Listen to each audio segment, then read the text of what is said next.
Yang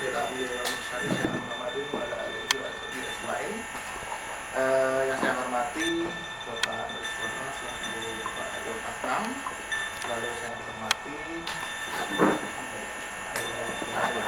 Bapak Eko selaku Ketua RW 38, yang saya hormati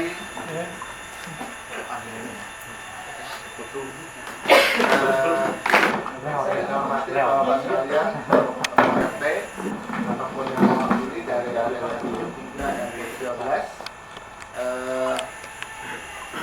Pertama-tama kita panjatkan puji dan puji syukur kita kepada Allah Subhanahu wa taala karena hikmah dan karunia dari Allah. Pada malam hari ini kita dapat bersilaturahmi dalam rangka ada 2 poin ya dari undangan Pak RW. Yang pertama adalah sosialisasi Project One Gate, lalu yang kedua sosialisasi turnamen cabang olahraga lintas RW sepeda. Nah, tidak lupa selawat serta salam kita haturkan kepada junjungan kita Nabi besar Muhammad SAW, kepada sahabatnya Tabi'in, Tabi'at dan umatnya hingga akhir zaman, insyaallah kita termasuk di dalamnya. Mungkin untuk mempersingkat waktu kita buka dulu dengan membaca basmalah ya. Bismillahirrahmanirrahim.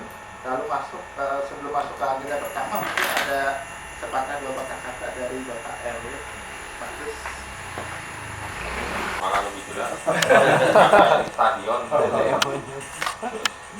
ya, artinya ya apa ya, ini mungkin baru kali ini ya kita sampaikan dengan Bangkot karena banyaknya masukan komplainan lah ya gitu RT gimana nih Pak RW gitu dengan kondisi keamanan seperti ini enggak. Terus terang Pak ya, dengan kondisi keamanan seperti ini kita kalau menurut napi ya kejahatan terjadi dan karena ada niat kan, tapi karena ada kesempatan gitu. Kesempatan yang ada di lingkungan kita, jalan kita banyak gitu, luas banget sampai 13 RT gitu. Artinya ini kesempatan yang terbuka gitu, yang mungkin kita bisa tahu ya, merasakan sendiri gitu. Dengan jumlah saat ini personil kita baru 4 ya Pak, 4 orang. Salah Pak. Ya, lanjut Pak. Ini ada bangku Pak, sekarang Pak. Bangku yang kosong, yang udah ada snacknya juga diambil, apa-apa aja diambil. Artinya dengan kondisi seperti itu juga kita tidak bisa apa ya, punya ekspektasi yang lebih kepada security kita. Artinya ketika security mungkin yang bawa udah gabung security kontrol pantau. Ketika datang di sini yang bergerak di sana gitu, jadi kurang pantauan gitu, mana lagi gitu dengan kondisi seperti ini nggak bisa mereka bergerak secepat kilat gitu. Kalau mereka punya ilmu the flash mungkin lain gitu, kejar kejar tapi nggak bisa. Dan yang kedua saya ingin menyampaikan sedikit ya berkaitan dengan sosialisasi ini sebelum nanti dibawa lagi. Alhamdulillah kita hadirkan Pak Ketua Liga 8 yang dimana di wilayah beliau sudah berjalan one gate system selama 2 tahun. Ini dia seorang praktisi lah yang sudah berjalan 2 tahun. Ya kita nggak bisa apa ya, artinya kita banyak belajar dari dia ya. Dengan kondisi di Villa Gading yang kita itu bukan pernah pastor gitu. Tapi dia bisa melakukan, nanti kita klik lagi di video gimana beliau melakukan itu. Sebelum itu masuk ke situ ketika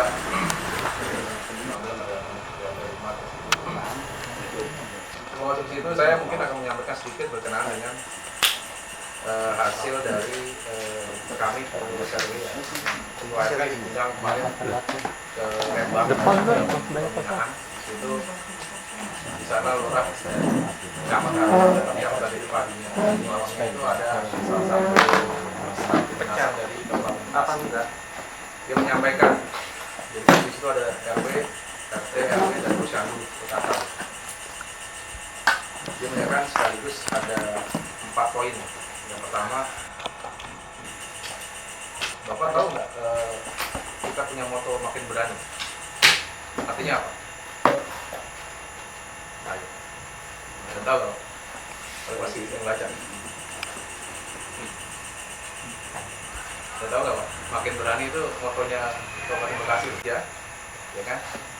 mantap berkinerja, dan membantu dalam melayani, berani membantu dan melayani. Artinya dibutuhkan figur di bawah Bapak semua, ketua RT maupun ketua RW. Satu, memaksimalkan kondisi menjadi kondusivitas. Dan di sini artinya kita di lingkungan harus memaksimalkan diri. Tapi jangan sampai nanti gini Pak, ada cerita kemarin di Bapak RW kita di sana, ada yang cawe-cawe lah bahasanya.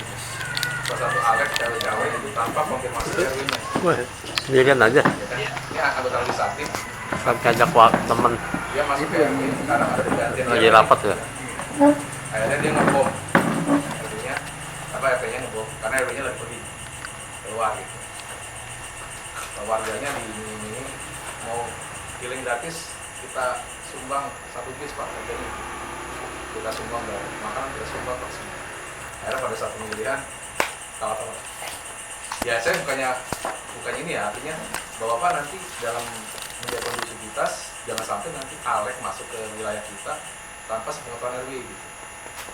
Jadi ini penting gitu. Jangan sampai nanti tiba-tiba RT duluan yang masuk.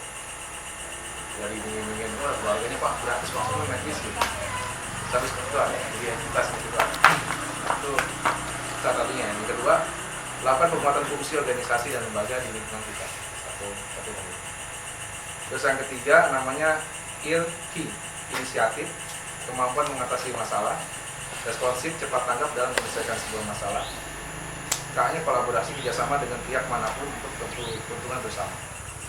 Yang keempat, inovasi, implementasi praktis dalam mewujudkan sebuah terobosan baru lah. Yang keempat, meresonansi dan menyebarkan kebaikan dan yang selalu memberikan getaran kebaikan itu. Jadi ini pembekalan kami di Lembang kemarin. Artinya pengurus RT dan RW dituntut untuk bisa mengayomi masyarakat, mengayomi warga. Dalam hal saat ini, apalagi dengan keamanan ini ya, kondisi kita kan kadang RT ngeluh gitu. Pak ini gimana nih Pak? Mana ininya nih, tanggung jawab keamanan ya Pak? Keamanan kita terbatas, kita ekspansinya terlalu besar. Artinya bukannya berarti saya pengen keamanan itu kondisinya ketika mereka salah, kita semua orang menyebut dia semua gitu. Tapi ketika keamanan ada sudah melakukan daya dan upaya, ya kita kadang kurang apresiasi. Itu yang kadang kita lihat. Saya kadang ya miris gitu, karena kita udah 3 kali waktu itu rapat untuk keamanan pindah ke RW. Itu kan butuh proses yang panjang, ya kan? Udah pindah dulu ada di Bacito, kita rapat di Bacito, di Aliklas, di sini juga, ya bisa dulu di sini. Artinya butuh proses yang panjang. Jangan kita sudah berusaha semaksimal mungkin ini, kayaknya mentah gitu. Dan kita juga pinginnya ada perbaikan gitu. Nanti mungkin Pak RW 38 akan menyampaikan sedikit banyak pengalaman beliau ya, apalagi berkaitan dengan keamanan ini. Nanti Bapak, ya saya ingin gagasan Pak, saya ingin dari Bapak juga diuji lah, kita menguji gagasan saya ini berdasarkan juga pengalaman saya 38. Silakan banyak bertanya kelemahan kita apa, dan harapan kita ini bisa wujud ya. Saya target mungkin bukan sekarang, mungkin kita sosialisasi, kita nggak bicara angka dulu. Kita bicara meyakinkan Bapak, kita ingin keamanan yang lebih baik lagi, kita integrasi. Nanti integrasi keamanan itu harapannya warga kita, ya tadi kalau nggak sepok dari punya tugas jaga harta, nyawa, sama acara. Kalau saya pernah bicara Kopdar. Artinya jaga harta, jadi itu sama juga jaga harta kita, jaga nyawa kita sendiri. Mungkin pada saat di kondisi darurat dia bisa menjaga nyawa kita, dan jaga situasi. Ketika kita ada acara, maka kita minta sama dia security tolong dong dibantu, ini mau parkir mau apa, seperti itu. Ya mungkin bisa dibuka slide-nya ya sebagai slide dulu.